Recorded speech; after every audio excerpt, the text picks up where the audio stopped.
খামারের নতুন অংশের সাথে লাগানো একটা খাল আছে। এই খালটা মূলত পেছনে শেষের দিকে নদীর একটা চ্যানেল আছে, চ্যানেলের সাথে কানেক্টেড। একটু আগে জোয়ার আসছিল, এখন ভাটা চলতেছে, কারণে এখন সবাই মিলে দেখতেছে যে কিছু পাওয়া যায় কিনা।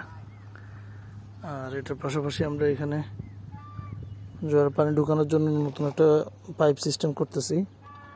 জোয়ার যখন বেশি হবে তখন জোয়ারের পানিতে এই পাইপের মাধ্যমে জোয়ারের পানিটা আমাদের এই খামারটাতে যাবে। এইটা তারপরে এখানে আরো একটা আছে, এখানে একটা আছে, এই তিনটা পর্যন্ত পানি ঢুকানোর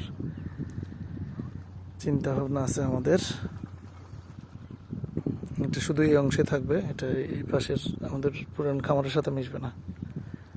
আমরা দেখি যে নদীর এই জোয়ার ভাটা, বিশেষ করে পূর্ণিমা অমাবস্যার জোয়ারের সাথে স্থানীয় মানুষ যেটা বলে আর কি, যে অর্ধেক পানি অর্ধেক মাছ থাকে, অনেক মাছের পোনা থাকে ওই জোয়ারগুলোর সাথে, ভরা কাটাল মরা কাটাল বলে, সেগুলোর সাথে যদি আসে তাহলে আমরা এবার কিছু একদম প্রাকৃতিকভাবেই নদীর কিছু মাছ পাবো, ওইটা হচ্ছে চিন্তা ভাবনা।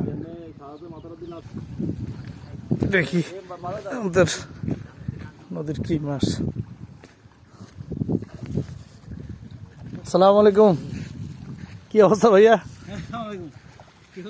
এই তো ভালো, আলহামদুলিল্লাহ। এটা পরীক্ষামূলক ড্রাইভ চলতেছে যে কেয়া গাছ,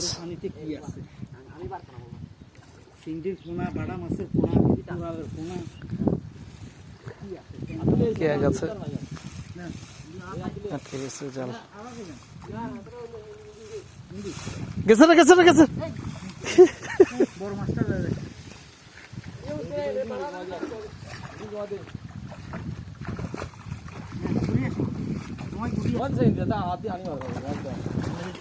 ফুল খুব সুন্দর।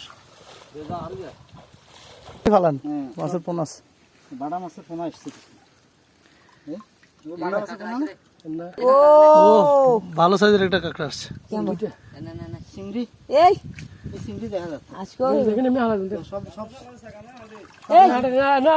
রাজেশ আগুয়া তোর এই কাম ক্যামেরা গিলা ধর। আমরা চাষ করুন বেটা।